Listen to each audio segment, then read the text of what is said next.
Hello, my name is Pat Escalating, and I am the organizer of Ann Lister Birthday Weekend, and I'd like to welcome you back, hopefully, if you've been following us, to our live streams. And today we are working on a different day than we usually do. As you know, we try to go out on Saturdays, but we have a very good reason for being here on Wednesday, and that is because it's Ann Walker's birthday. I first became aware of the research that Steve Crabtree and Diane Halford were doing in a note that Steve sent me. And in that note, he said, Ann Walker has been treated as a footnote in Ann Lister's history for far too long. And I couldn't agree more. So I'm very excited that we get a chance to bust some of the myths that we all have assumed about Ann Walker, myself included, which is what excited me about this research. And it's time for this courageous woman to have her own place in history. Steve and Diane together have created about 50,000 words of research.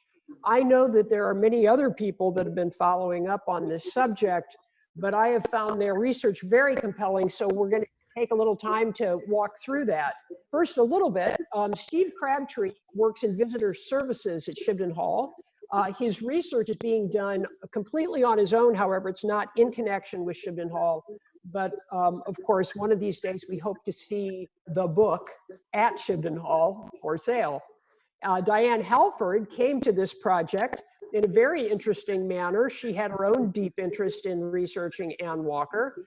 And while she was down in London doing a little personal ancestry research of her own, she dove into the Walker family and found something quite compelling, and we'll be hearing about that. So without further ado, let's get started. Steve, Diane, welcome. Good to see you here today. Ready to talk a little Ann Walker? Always ready. Yeah, absolutely. So one of the first, I guess you could, myths is that very little is known about Ann Walker, that there's really no real history about her out there. Steve, is that correct? Well, that's very much the feeling that I had for a number of years while I worked at Shibden Hall, that there just wasn't much in the record that, fleshes Ann out as a person. There's obviously been some wonderful work done by people like Kat Euler and Jill Liddington and people like that in their first scripts of their Ann Lister work. But apart from that, there wasn't a lot of material out there. But I found when I went down to the archives that there's actually quite a lot to go at, but none of it, importantly, is written in her voice. There's very little that's actually by Ann herself, which is a real shame. But we do have a huge wealth of documents in the Crow's papers, in some of the other papers held in West Yorkshire Archives. There's some things held in the National Archives, account books, the Lunacy Inquisition. Then there's all sorts of little references to her in newspapers and stuff like that. So if you cast your net far enough, you can really start to pull together all these disparate bits and start to build kind of an idea of who Ann Walker who she was. And one of the other things that you told me in our pre-interview was that there is so much in the Crow Nest papers that we really don't know what else is in there that might have something to do with Ann, correct? That's right, yeah. The Crow Nest papers are extensive, and Ann is not limited only to the Crow Nest papers either. But the Crow Nest papers themselves, many, many files, and each of these files contains various bundles of letters, correspondence, accounts, that sort of thing. And it's not always possible for the wonderful archives team down at Calderdale to go through and itemise each of these things one by one.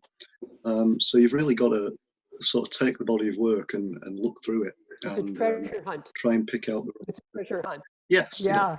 And, I meant to say this to you the other day. It reminded me of Jill Liddington's interview when she was talking about having spoken with Muriel Green about Muriel Green's father's placement of the code to Ann Lister's diary And that had not been found up to that date, but he found it in a file that was not connected to it at all. And that's how we came upon that. So I still have great hope that we're going to find something more specific in Anne's own voice, but we shall see. Let's move on here. And Diane, this is yours. Did Anne Walker accompany Anne Lister's body back from Russia? Well, that's been a long-standing myth, and we accidentally busted that myth, and it's a really good example of collaborative work. And I'm going to step back a little bit. Steve had written a Facebook post that I had seen before I'd gone to the archives, in the National Archives in London, and he had found a letter from William Gray to Anne Walker. It was that Broderick hadn't heard a ship called the Levant Packet, and this was in March 1840, November 1840. So, Diane, I have to tell you, Diane, hold on. Now, Diane, it was a ship, and hold on just 1 second. Your bandwidth is low. We're losing some of what you're saying. You might try, if there's any other programs open on your computer, try shutting those down. Okay. Is this better? This is better, yes. Okay, all right. Okay, All right. So I'm not sure what you heard.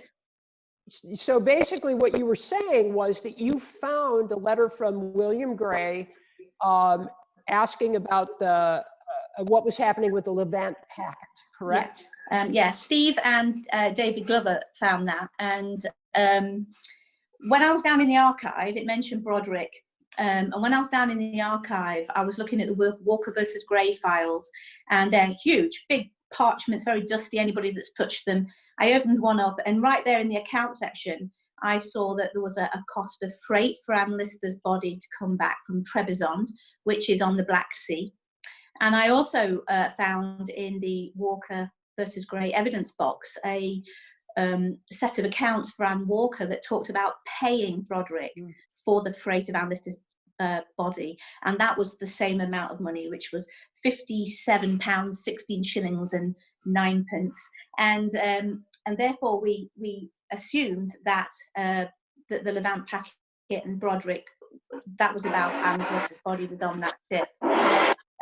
We also found a letter from Gratrix. Now, Kat Euler, in an excellent dissertation, writes about this letter that was written 19th of February 1841, that refers to Anne Walker having been returned to Halifax.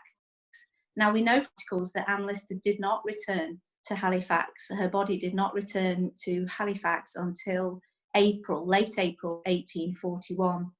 And then after this Greatrix letter, there's a letter from Robert Parker to Anne Walker addressed at Shibden Hall.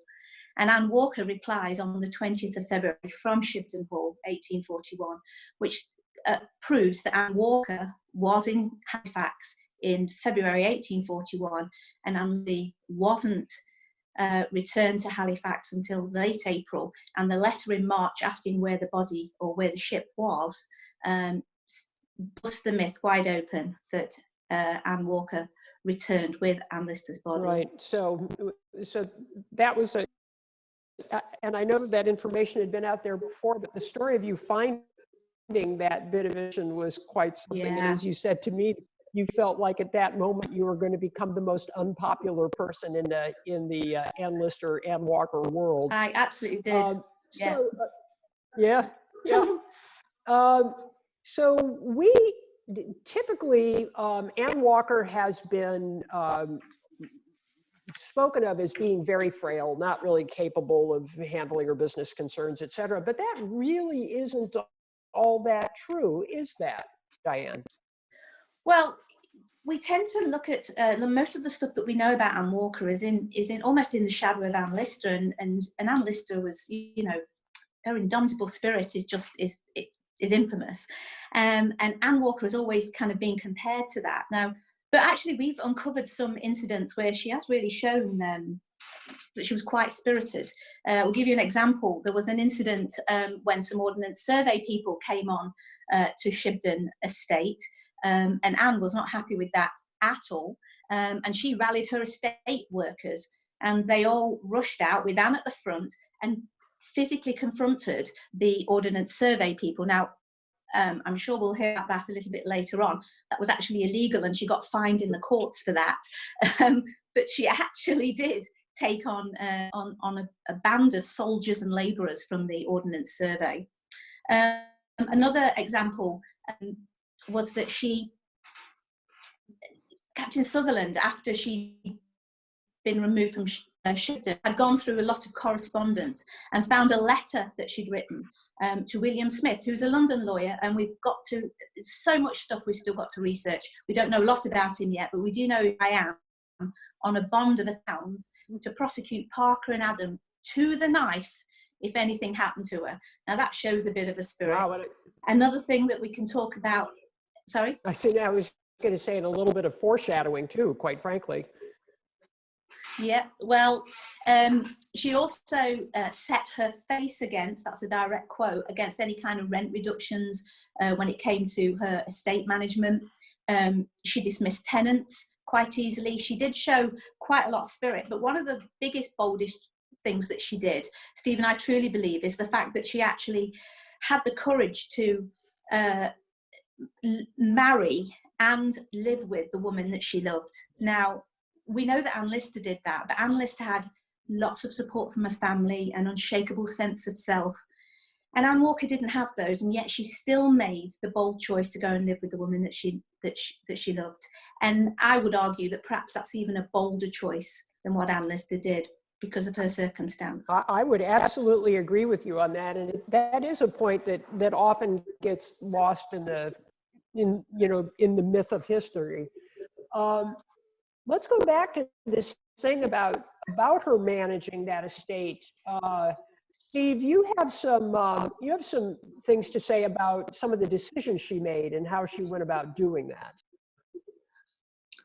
Yes, so we found in the record when she comes back in 1841, she starts to take over the management of Shipton Estate and of obviously her own estate. And there's a lot of outstanding debts that need settling, a lot of things that need organising, repairs. Diane's mentioned various claims from tenants. And basically there's a settling process. And Anne seems to do pretty well with that initially. I mean, the thing that we've got to remember is that Anne Walker quite possibly wasn't very experienced at being an estate manager. Her parents, she never intended or imagined maybe that she would be the inheritor of these large estates. Her parents had died in 1823, her brother very unexpectedly in 1830. And then for a period of time, she would obviously have the protection and the guidance of the trustees of John Walker's will, help her navigate this kind of stuff. And then obviously she marries Anne Lister. Anne Lister supports her, she builds her confidence, and Anne Lister's a very steady hand on the tiller, if you like. She navigates her way through various troubles, to do with running the estate. But with Anne Lister gone, it's up to Anne Walker to stand on her own 2 feet, and she starts to make a series of choices that are a little bit perhaps strange.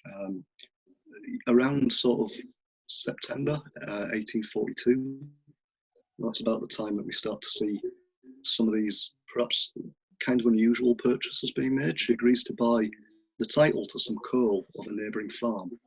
And this title is being sold by one of her tenants, well, one of Anne Lister's tenants, which is a gentleman called Joseph Dodgson, Joseph and Henry Dodgson.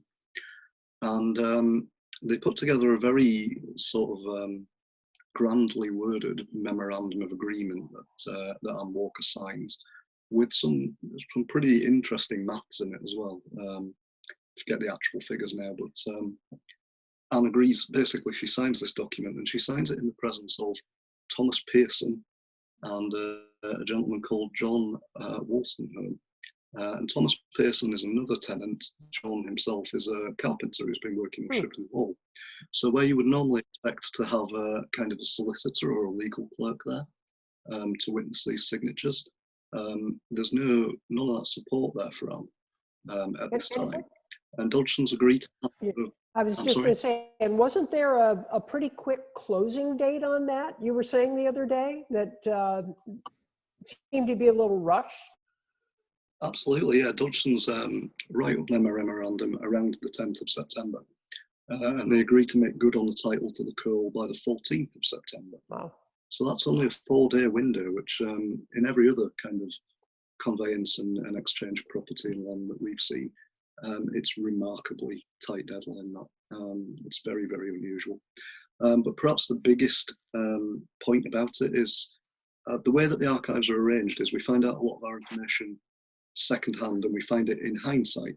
So it's you find a letter 2 or 3 years later that's referring to these events that are happening now. And William Gray writes a letter to Robert Parker about this agreement that Anne Walker has made. And he describes the coal as being purchased at an extravagant rate. So perhaps where we might be a little unsure whether Anne knew her £226 from any other good deal that she was doing. So that was the Dodson. There was another, wasn't there another purchase or challenge that was going on at the same or similar time? Yes, certainly. Just 2 weeks after that. So this is coming up to around the anniversary of Anne Lister's death, around the 22nd of September. There's an agreement entered into between a gentleman called Charles Horncastle and Samuel Washington on behalf of Anne Walker. Now, we don't know whether Samuel Washington was acting on his initiative as Anne Walker's duly appointed land agent, or whether Anne Walker had given him specific instructions as to regards this sale. But there's a sale of property going on in Lightcliffe in an adjacent estate to the Walker estate called the Smith House.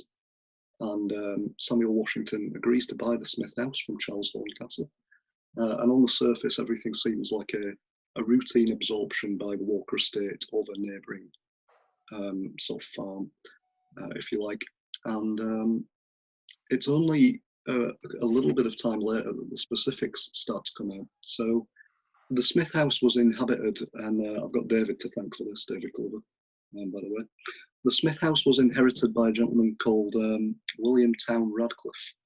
And the problem with William Town Radcliffe was he was a lunatic, a legally defined lunatic.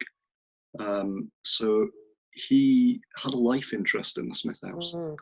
So what Horncastle was doing was he was selling the Smith House to Anne Walker, but she would have to take on William Radcliffe, Right. and he would be entitled to collect the income from this estate. Anne would be off to the repairs and things like that. And it's just a very, very bad deal for Anne when you start to unpick it. It's a good deal in terms of a dynastic estate, you know, because they would absorb the Smith House. But Anne Walker didn't really have any heirs. She was much more focused in the immediacy of the moment. So she points out that this William Radcliffe will probably not die for another 20 years. And she is correct almost to the day that she pens that letter. So That's interesting. something. And You know, I'd like to break in for a second to talk, just to make one statement about estates in general and that time period in general. The caste system, or the class system, as it were, in Halifax at that time, and we see this when we watch Gentleman Jack, by the way, that those who own land are at the top. That where an estate has passed through people's hands for hundreds of years. And then the new money in town, those people who get it from trade, are kind of looked at as the newcomers.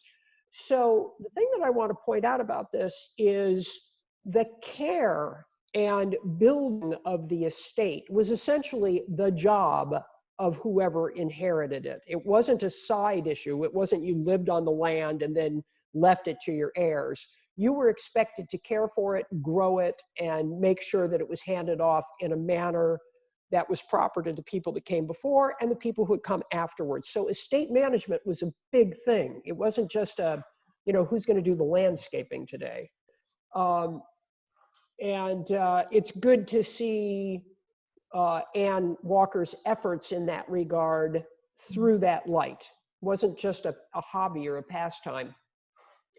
So one of the next things that we wanted to talk about, and again, I'd really like to make it clear to everybody that's listening, this is a gigantic amount of research that Steve and Diane have done, over 50,000 words.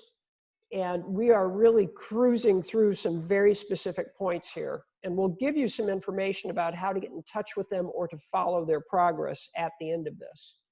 So now we're in a case where Anne has managed to put herself on the radar screen of her attorneys, of her family, and of the public, because she's making some pretty public pronouncements about things that have happened on the estate, about what's happened in certain purchases and cases. And there starts to be this drumbeat going on about Ann Walker is not doing this the correct way, and we need to take a look at how this is happening. In the past, it's been assumed that no one really tried to help Anne as we start to come closer and closer to the time that she is removed from Shibden Hall. Is that correct? Was she really out there on her own? Well, from our research, we can look at different letters that were sent to her around that time.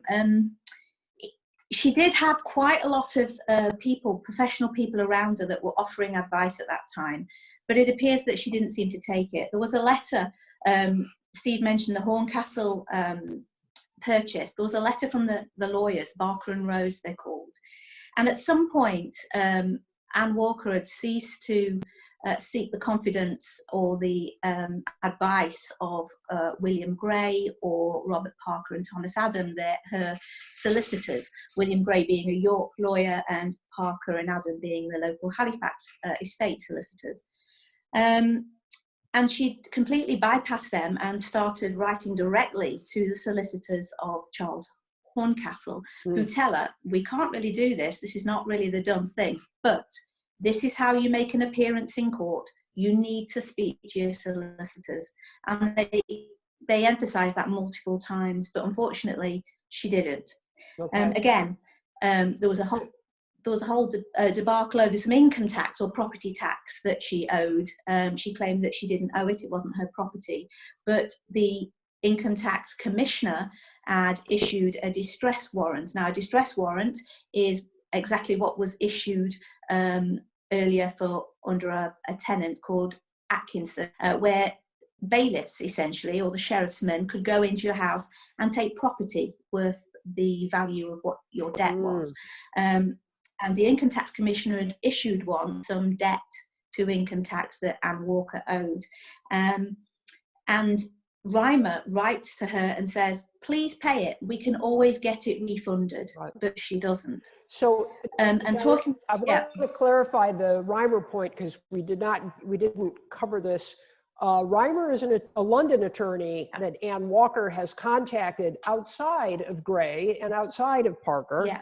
Because she's now beginning to feel as if she's sort of been closed in by Halifaxians. Yeah. And feels that she needs some outside assistance. So this is the Reimer to whom you're referring. But there's an upshot to this. She doesn't pay the taxes, and the bailiffs send people in to Shibden Hall, correct? That they're living in Shibden Hall? That was to do with Jane Atkinson, who was a tenant. I'll pass you over to Steve, who can talk more about Atkinson and the occupation of Shibden by Matthew Hiley. Okay, Steve? Okay, so sort of around August 1843, that's when, as you say, the drumbeat starts to become really insistent. That's where things are reaching crescendo, if you like. And Anne's already made the mistake of chasing this captain off her land, this Captain Durnsford. That happens back in April.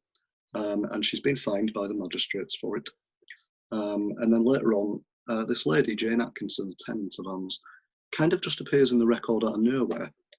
We have a lot of paperwork to do with people like Dodgson and Horncastle and things like that, but we have absolutely nothing on Jane Atkinson. There doesn't seem to be a record that we found at the moment that would indicate why she's suing Anne. But Jane Atkinson is suing Anne, and she's suing her through a lawyer called George Hyam. And George Hyams interfered with Anne Walker's estate once or twice before, representing her tenants. And for whatever reason, and it can only be a matter of principle to her, I imagine, is Anne Walker refuses to pay Jane Atkinson the money that she's owed, which is about £76. You know, it's about the annual tenancy of a fairly large farm. And eventually Hyam manages to secure what's known as a writ of execution against Anne Walker, which permits the bailiffs to come into Shibden Hall. And on the 17th of August, they do. We have an account of that, which is published in the Halifax Guardian, possibly by Anne Walker herself the following Saturday on the 19th, which says this gentleman, Matthew Hiley, the sheriff's officer, barges his way into Shibden Hall and almost knocks Anne down the corridor while she tries to stop him. His men then come into the hall, they remove the back door to the hall, they take the keys to what's known as the farmyard, which I imagine means the barn, and they set up camp in the hall's kitchen, which deprives Anne Walker of heat and light. And Anne Walker publishes this full account, greatly exposing herself in society, in the Halifax Guardian. And she makes reference to the incident with Captain Danesford earlier in the year. She says she will not seek the help of Halifax magistrates because of their insulting treatment of her back in April. And it's kind of like a distress call. She wants magistrates from the county of York to come and help her remove these bailiffs from Shibden. Wow. So now she's got herself in a fix. She's responding to certain events that she has decided to take into her own hands, but she's also making them very public. And again, it's important to think about the time and how it might be expected that someone would deal with somebody like this at Anne's level in society, and she's not following the rules. So those drums are beating really loudly now, and there are a number of things that are happening in the background. Elizabeth Sutherland has now become aware of this. Her husband, George Mackay Sutherland, is now aware of this. The attorneys are now aware of this, and there's a decided effort starting to be put into place. Now, before we go any further, I do want to make a statement, and that is, we are not going to get into any kind of discussion about what was Captain Sutherland's role in this as to whether or not he might have been a cad. That's just for another time, and for the research that others might be doing. Steve and Diane have been focusing on the period between Anne Lister's death and Anne Walker's death. So regardless of any things anyone else may have that we know outside of this, we're not going to hit that today, just so we're aware. But we are going to talk about it and what happened. So the question is did the Attorney Parker, Captain Sutherland, and others conspire to have Anne Walker declared a lunatic? Were they working together on this, specifically to have her declared a lunatic? Well, it's quite a complex answer, so we'll have to work through it. But in the initial stages of Anne's, the deterioration of the situation at Shibden, Anne's decision making that's causing it to appear in the local newspapers, Robert Parker, who's on the ground in Halifax, if you like, writes to Elizabeth Sutherland to make her aware of what is transpiring on the Shibden estate. And we don't actually have any of Parker's letters, which is a great shame. They haven't turned up yet. All we've got is Elizabeth's replies, so we have to infer what's being said where Elizabeth is talking to Parker. And in the sort of early days, before Matthew Hiley gets involved, before the bailiffs come to Shibden, Elizabeth Sutherland writes a letter to Robert Parker where she's quite non-interventionalist as regards what to do. Now, Elizabeth Sutherland doesn't want to be seen as taking too much of an interest in her sister's fate. She writes that in one of her letters.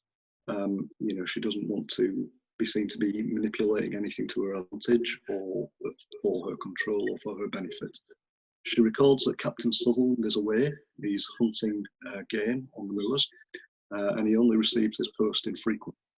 So she's sort of on her own, and she offers Parker some practical advice. She suggests that he talk to their uncle Edwards at Pine Nest, and that they try and resolve this situation with Anne quietly and discreetly, and they're to do that by paying these men, paying George Hyam, Jane Atkinson, Charles Horncastle, paying them what's owed, and then when Elizabeth gets a chance to see Parker in person, she'll settle up with him then.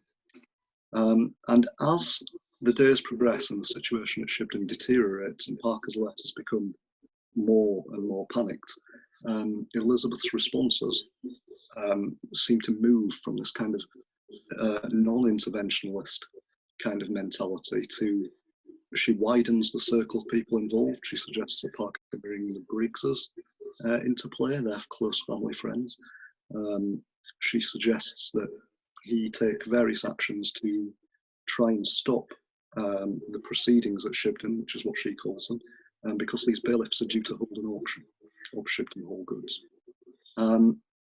She also asks Parker to send her medical certificates for her to sign. The plan at this point in mid-August is to have Anne Walker leave Shibden, leave it voluntarily, if possible, and to be placed into Dr. Belcom's care, so that she can recover from her anxieties and privations. That's a phrase that Dr. Belcom himself uses a little bit later on. And Elizabeth says that in the meantime, they could secure her property to her, as they did when she went to Russia. So again, we see this kind of idea that if they can just get Anne Walker out of the immediate trouble that she's in, there's a good chance that she'll be able to recover. Everything can be swept under the carpet, if you like, and life can return to normal. And it's only when she receives the copy of the Halifax Guardian, with Anne's, exposing statement in it, that Elizabeth seems to panic, and she gathers her things, she leaves her children behind, she dispatches a servant to find Captain Sutherland, and she sets off for Halifax to try and rescue her sister from herself, essentially. So at the beginning, we don't see a kind of concerted talk or effort to get a handle on things. There's no one really trying to take advantage of the situation. Elizabeth is trusting Parker to manage things from a distance. And as the situation deteriorates, it becomes more and more hands-on. And it's the beginning of September, when they're still talking about getting Anne out of Shibden Hall, that Dr. Belcom writes about a lunacy commission. And he says that Anne Walker should, where possible, be encouraged to be received into his care.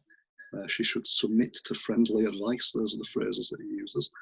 But he says he's not sanguine that she'll do this. He doesn't believe that Anne will give herself up, if you like. And he says you may have to resort to a lunacy commission. And that's the first time we see anybody in this group of people talking about a lunacy commission. Right. So Elizabeth arrives at Pine Nest. She's joined by Parker. She's later then joined by Captain Sutherland. There's the Edwards family are there, and we know that Dr. Belcom is in attendance as well. And Dr. Belcom concocts a plan whereby his carriage will arrive at the private door of Shibden Hall. There'll be his matron, his head attendant, and one of his eminent medical friends, a surgeon called Mr. Short, and they will try and persuade Anne to join Belcom in York for treatment. But the difficult thing here is to work out that sort of level of persuasion, because what Belcom also says is he says the Constable of South Arham, a gentleman called John Jennings, must be convinced of Anne Walker's lunacy. Now, John Jennings would have been aware of the situation at Shibden because he probably attended in an official capacity. There is a receipt for a constable being paid during Matthew Hiley's incursion. So John Jennings knows what's going on, and Belcom wants him to join them at the hall, and he is to encourage Anne to get in the carriage, if you like. So we've got this idea that Anne Walker left Shibden Hall willingly, rather than being sort of dragged out of it, if you like. She must have done that because we know that the signatures of 2 doctors are required to forcibly remove someone. and they weren't signed until 3 days after she'd left. However, there could be scope for an element of coercion if Constable Jennings turns up at your door and tells you it is in your best interests to get in the carriage. So obviously she did it voluntary in a legal sense, but we don't know how much pressure she was being placed under by these visitors that turned up. But one of the things that we do know, based on your research, is that the door to the Red Room was not ripped off its hinges and she wasn't drug screaming into the night from that room. Yes, that's correct. So that was, I don't know where I first heard that. I encountered that a lot during my time at Shibden Hall, going to it's kind of a sort of a popular viewpoint, the traditional Victorian madwoman in the attic, if you like. And, you know, Anne Walker's last stand becomes a kind of fabled thing where the constable and Captain Sutherland break down the door. She readies her pistols, they overwhelm her, and they drag her out. And I was reading Presenting the Past by Jill Liddington back in June and July last year, and Jill has an account of the Red Room and Parker's memorandum, which is the document that Robert Parker writes the day that Anne Walker is removed from Shibden Hall. And she makes no mention of this incredible sort of violent removal of Anne Walker. And it really made me think, you know, because I know Jill in person, she's a fantastic lady, very, very smart, as you know, she knows her stuff, women's historian. And I thought, why would she omit something so, you know, so huge from Presenting the Past? So I went to the archives, I got Parker's memorandum, and Jill hadn't in fact omitted anything. There's no record of Anne Walker being in the room at the time the door was removed. The door is removed subsequent, well, it's removed after. So, you know, that answered my question. I got no idea where this dramatic come from. Was that when she took the keys with her, didn't she? We are under the impression she took the keys with her because Sutherland writes in later letters that he's frustrated that he can't get into various rooms and various boxes containing deeds and wills and things like that. Yes, and that some keys had been sent from York, which we assume are the keys that Anne Walker took with her. Right. So yeah, it's quite likely that Anne, upon receiving these people at the door, had secured the Red Room behind her, and then she had left for York with keys in her possession. So she's now gone off to York, and she's been admitted to basically what's kind of a rest home for ladies that are not quite happy at that moment. I'm sorry, I can't remember. It's Elizabeth Toe's, is that the name of the place? Yeah. Right. And meanwhile, and again, I'm sorry to be speeding through this, but our time is gradually shortening here. So now we are at the point, and there's certainly space in between there, but we do finally wind up at the point of the Lunacy Inquisition. Yes. Who was involved in that, and did Anne testify herself, and what was the outcome? Well, if I just briefly outline the first part of the Lunacy Inquisition, I think Diane's going to finish this point off. So a Lunacy Inquisition is a legal mechanic for removing the rights of lunatics, basically. It's seen as a protective measure. And there's two people at this point I want to give a shout out to. One is a lady called S.J. Riaken. She's on Twitter. I hope I got her name right there. And she posted Joseph Elmer's 1844 Outline and Practice of Lunacy. And that's been a fantastic resource for anybody who wants to look at that.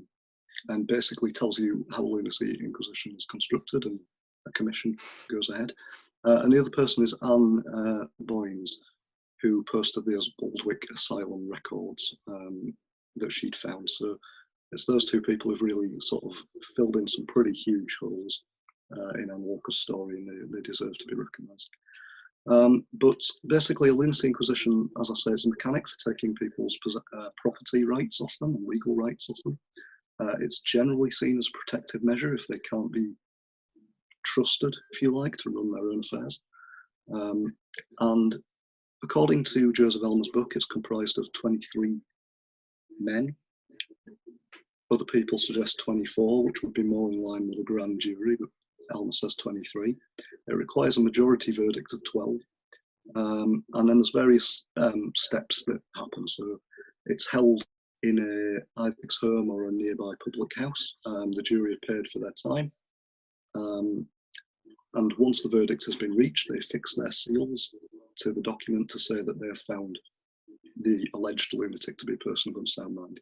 Now, the alleged lunatic can be present. They are required to be examined by the jury, and they may speak if they like, or somebody may speak on their behalf. So I'll hand over to Diane now to tell you a little bit more about it. And Diane, in this case, if we can get to the specifics, because again, I'm sorry, but we're closing in. I can quickly just read the letter that we found. We found a letter in the archive that Reimer wrote to Sutherland the day of the Inquisition, after it had finished, talking about the results. And it's the only record we actually know of the result of the Inquisition that we found yet. I'm always ever hopeful. Okay, so I'm just going to read it. I think it might also be on the screen. I had only time yesterday to write you before post time the result of the enquiry. The evidence was very complete, but she herself, poor woman, exhibited her delusions most prominently before the commissioner and jury, and all were perfectly satisfied that they ought not to deny her the protection of the commission. I instructed counsel to state that Mrs. Dyson was present and prepared to give her evidence, but that she would gladly be spared the pain of doing so. She therefore was not examined. I shall be anxious to see you on my return to town, as there is much which will require serious and judicious consideration, feeling as I do that her mind is only partially deluded and that she is competent to some enjoyments. I cannot help thinking that a well-regulated plan by which her mind may be amused by change of scene and society may treat much to promote her happiness and comfort. For although we have succeeded in obtaining for her that which I have always considered was the best that could be done for her, we must all look forward with hope to her restoration to a sound state of mind. And in the interim, it must be the duty of us all to do the best we can to alleviate her suffering and to administer to her little enjoyments. This we'll talk over when we meet. Now, Steve and I were in the archive when we found that, and I have to say we both had a big moment. Yeah. It's a very emotional time for us. I'm sure it was. It's to really find out exactly what had happened. You know, unfortunately, we're so short on time on this, but basically the outcome was that it did go into an asylum, Oswaldwick Asylum, correct? But she wasn't there for years and years. She was there for a few months, basically, correct? Yes, that's our understanding, based on some of the letters that we found from 1844. They reference Anne's health and Anne's mental well-being.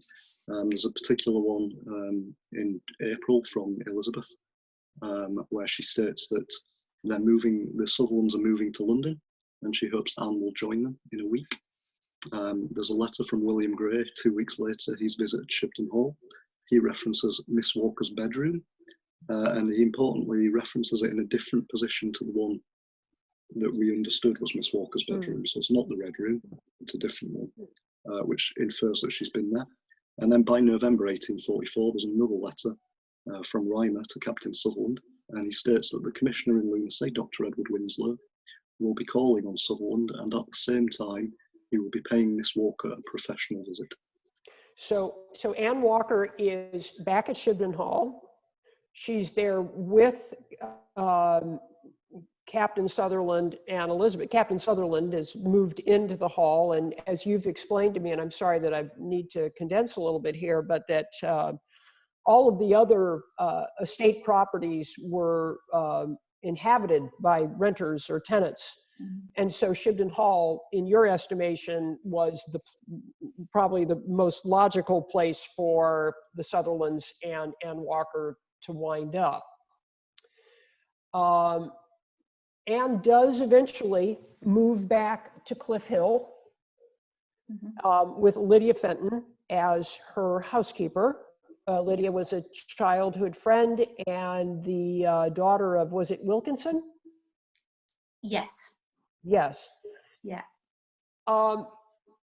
And so the last question that we can get here, or the last myth that I'd like to talk about, is the one that says that, because we've all been wondering if Anne Walker has a diary out there someplace, is the one that says that her family destroyed all of her belongings. Is that true? We haven't found any evidence yet to say that that is actually true. Although we do understand the absence of evidence doesn't mean it's not evidence of absence. We understand that. So currently, we haven't found anything that suggests there was anything malicious in the lack of detail around Anne Walker. In quite the opposite. I think we're a bit spoiled by the amount of stuff that we know about Anne Lister. They lived in the same house for hundreds of years. She was a prolific diary writer. John Lister, who was the last owner of Shibden Hall of the family, was an antiquarian and a hoarder, and he kept everything. So trying to compare other big families in Halifax, such as the Crossleys or the Rawsons, they don't have a huge body of evidence either. And it's not unusual. I mean, if you think about, if you ever cleared a house of a relative, if the letters aren't related to you, or if you don't know what they're about, photos, letters, documents, they might well be discarded.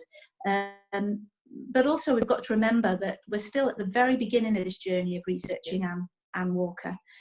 There's lots to be found, and just because we can't prove something wasn't owned by Anne Walker at the moment doesn't mean we won't in the future.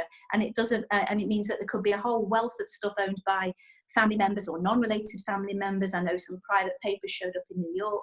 All kinds of things could happen, and we're forever hopeful. And we're just hoping that other people will join us on this journey to really tell the full story of Anne Lister, to get her story out there. And just as Steve and you mentioned right at the very beginning, that she steps out of the shadow of Anne Lister and no longer is a footnote in that story. Yes. Now, the one thing that I'd like to close with, and then we do have a bunch of questions coming in on my phone over here, so we're probably going to hit some of the things that we haven't been able to dive into. But I do know that you wanted to very clearly make a comment about whether or not Anne Lister and Anne Walker's relationship had been in decline, and especially as it relates to Anne Walker and what she did after Anne Lister was done, and the private investment that she made. Diane, did you want to make a comment about that? Yeah, I did, just really quickly. I mean, we always say don't look what people don't listen to what people say, look what they do. And just looking what Anne Walker did after the death of Anne Lister, there was a very expensive funeral. I mean, you and I were looking at that in our pre-talk, and she's £357 and 4 shillings and 1 pence, whatever that, a huge amount of money. It came out Anne Lister, in today's dollars, sorry, not pounds. It comes out to about $40,000 for a funeral. Yeah, now that did come out of Anne Lister's estate, but Anne Walker organised all that for her, a big funeral. She refers to her frequently as a lamented friend. But one of the big things, Girdlestone letter, which actually was a letter that was written to James Girdlestone, who asking if Anne Walker could, at her own personal expense of £1,000, make alterations to Shibden because they were so important to Anne Lister. And there's other things she did. She gave John Lister a voluntary contribution of £200 a year, £300 to Marion Lister in her will. There was lots of things that she did. She didn't have to live at Shibden. She had a life interest in it, but it didn't mean she had to live there, but she chose to live in their marital home. And so when you look at what Anne Walker did after the death of Anne Lister, I think it's fair to say that she, and I'm going to quote Steve here. He wrote this to me a while ago, and I love this. He wrote, Anne Walker existing in a world that did not recognise their relationship, their marriage, their love, or her loss, she navigated that lonely space without compromising or forgetting their relationship. And I think that's a beautiful way of really just saying how Anne Walker felt about Anne Lister after her death. Really, very well done. Nicely written, Steve. And let me just close this part of the interview by saying I've had the great privilege of reading even just a summation of the 50,000 words. And I think there's a wonderful book in the making there. You are a very talented writer. You're obviously very talented researchers as well. And I wish you the best of continued luck in that. And I look forward to seeing what else you come up with. And then I want you to start in on Captain Sutherland. Okay. Now, let's move to the questions. Sure. This is from Nicola Tetlaw. Did Anne Lister leave Shibden Hall to Anne Walker on her will? Life interest, right? Yes, so that was a life interest, and that was dependent on Anne Walker not getting married and staying unmarried in a legal sense.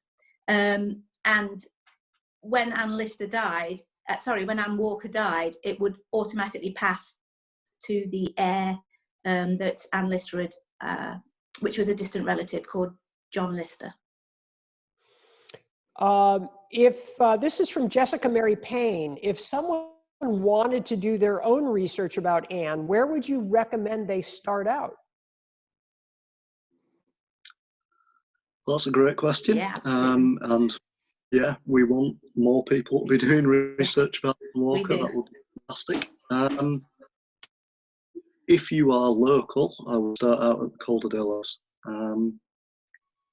If you are not, obviously it's a little bit more difficult, but you can get the archives to scan things, send things to you. I personally started probably where most other people start, which is with the Lunacy file, which is the most famous one, NAC 73. But there's already stuff out there by people like Anne Chomer and Jill Lidington.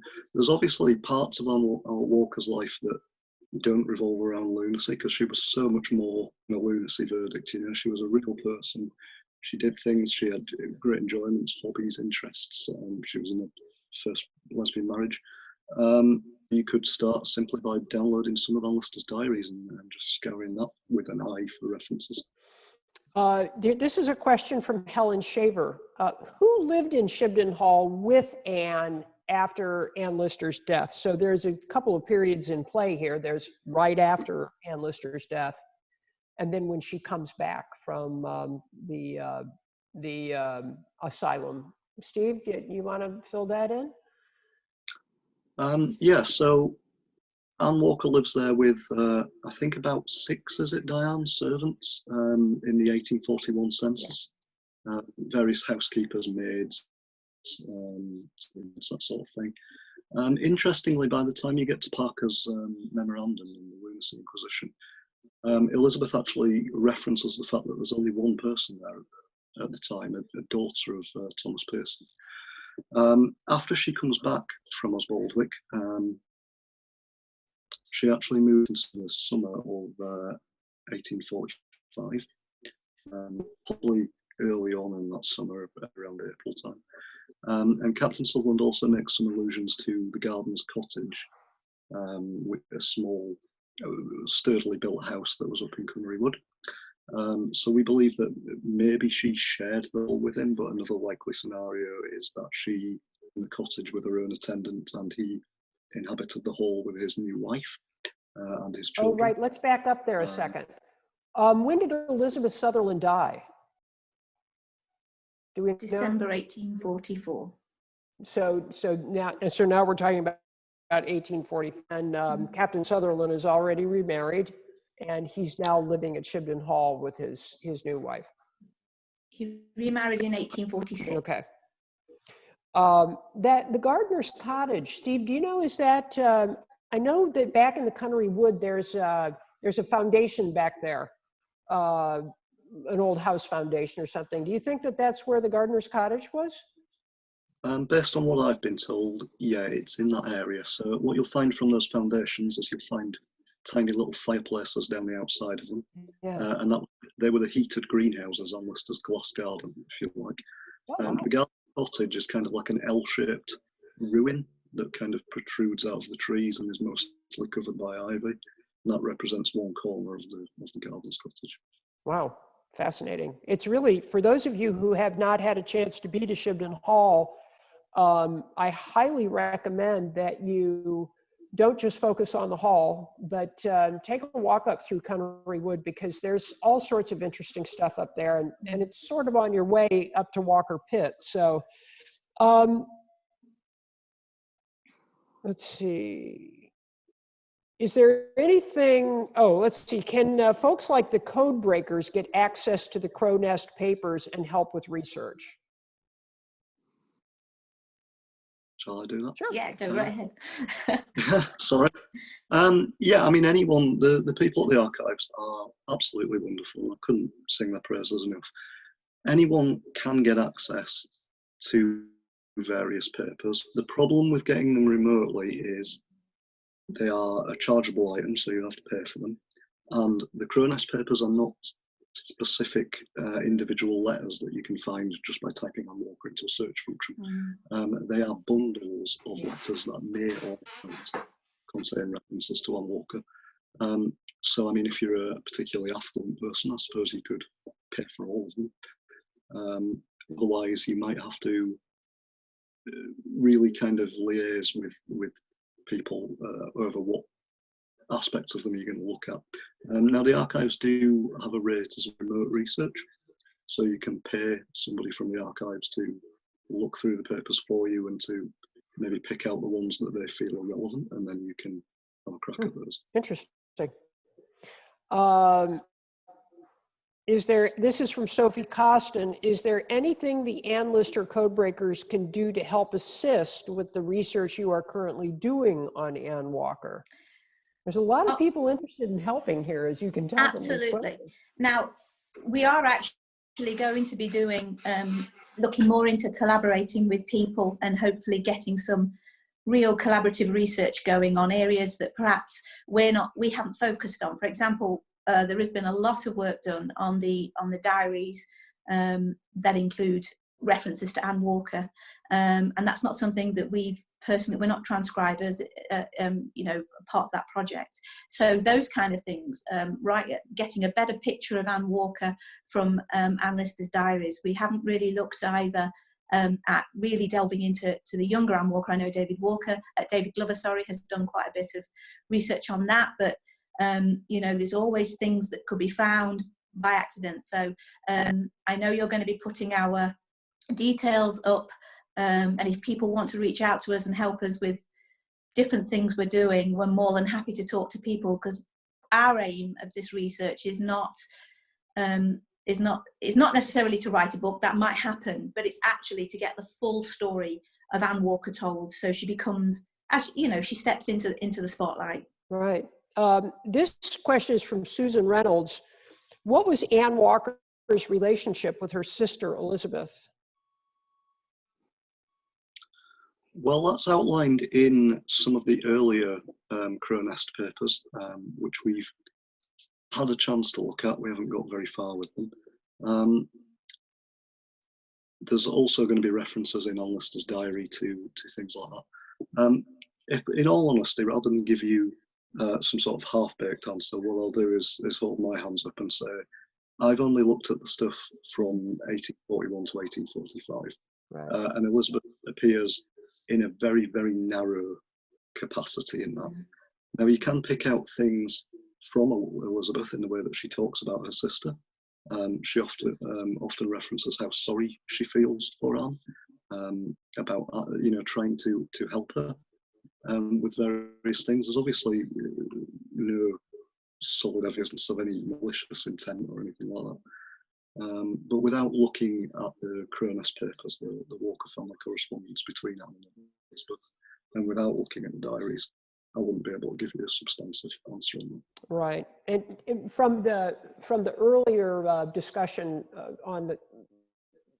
in the body of the interview, how Elizabeth reacts to what's going on down in Halifax and how she responds in terms of trying, Anne is taking care of herself and is being taken care of, there certainly does seem to be, I don't know that I could, because I'm certainly not qualified to say that it's a close connection, but there's definitely a connection between the two women. As the surviving members of the family, they are looking out for one another, and they're looking out for the estate, because that's their job at this point. Let's see. From Lisa Washington, did Anne Walker go on to have any other relationship with any other woman? Well, I think the answer to that at the moment is we haven't found any evidence of that. Whether we would find evidence of that again is up for debate. We know about Anne Walker's relationship with Anne Lister purely because of the diaries. Would we have known about that if not? I'm not 100% sure if we'd have known about it if it hadn't been written there.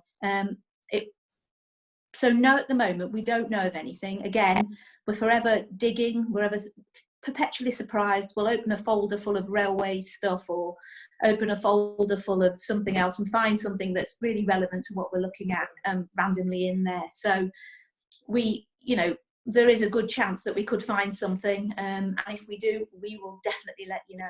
Steve, the plaster, the in plaster, it's almost a fresco, I think, portrait that hangs in the stairway at Cliff Hill that often gets passed around as a portrait of Anne Walker. What do you know about that? Very little, apart from what I've read on the internet. I do know that very recently Shibden Hall issued a tweet debunking that. It's actually a copy of a portrait of a famous artist whose sort of period is just before Anne Walker's period. So no, I don't think that's Anne Walker. I know Anne Shermer as well, who's obviously a very eminent scholar. Has expressed sort of an idea that it's not Anne Walker. Right, So, I'd certainly heard that myself. And then the other thing that I was going to say, interesting that you bring up Anne, in a conversation with her the other day, I believe it was, we were talking about Mariana Lawton and how there may be some other, there may be other portraits out there. There may be other portraits of Anne Walker that can wind up in the oddest places, because what we see with these dynastic families is those kinds of things don't just stay in Halifax. There were people who found records over here in the New York Public Library. There are people who found things on Nantucket. This stuff gets spread out all over the place. So it really is quite a treasure hunt, isn't it? Absolutely. Yeah, and a very exciting one. Oh yeah. Well, I really want to, again, congratulate you two on the work that you're doing.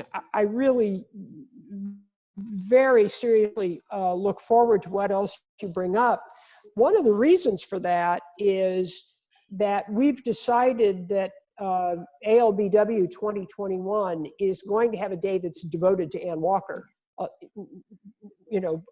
surrounded by everything else we do to investigate and pay homage to Anne Lister, because it really is time for her to have her own little day in the sun. So I'm going to be talking to you more about that and see if we can get an update on where you're at, since that's a little ways away.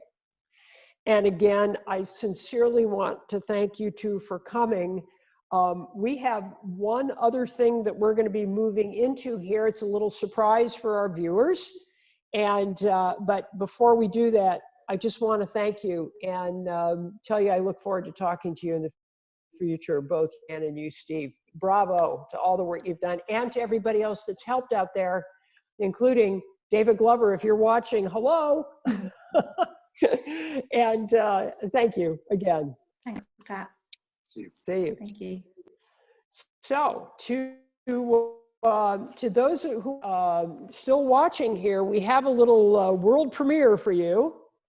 I was sent a video by Laura Johansson, who's the manager for Calderdale Culture in Halifax. And with it, she sent a note. They've created a video. You're going to see it here, first time. in just a second. And this is the note that goes with it from Laura. Dear all, here in Calderdale, we know that you're just as disappointed as we are that the Ann Lister birthday celebrations couldn't happen in April. We would have loved to share this wonderful place with you and to have celebrated Ann Lister's remarkable life, home, and diaries together. So until we can see each other in person, we've created this short little film that follows in Ann's footsteps and gives you a little taste of the delights that await when we can welcome you back. We wanted you to be the first to see it, you here in our audience. You can find all the detail about the places, people, and music in the video in a blog on visitcalderdale.com. We feel so proud and privileged to be home to the remarkable legacy of these amazing women, both Ann Lister and Ann Walker, and to hold such a special place in the hearts of many people, particularly lesbian women around the world. These are hard times, but keep going. We'll see you soon. So we can roll it.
So there you have it.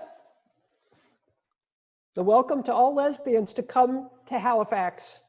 And I have to tell you, watching that video makes me wish I could get on a plane and get back there. I've had the great privilege of seeing all of that, and there's such a story to tell in everything that you've seen. So please stay safe, stay healthy. Come see us in Halifax next year at Ann Lister Birthday Week, not weekend, but Ann Lister Birthday Week. And in the meantime, take very good care of yourselves and each other. Goodbye.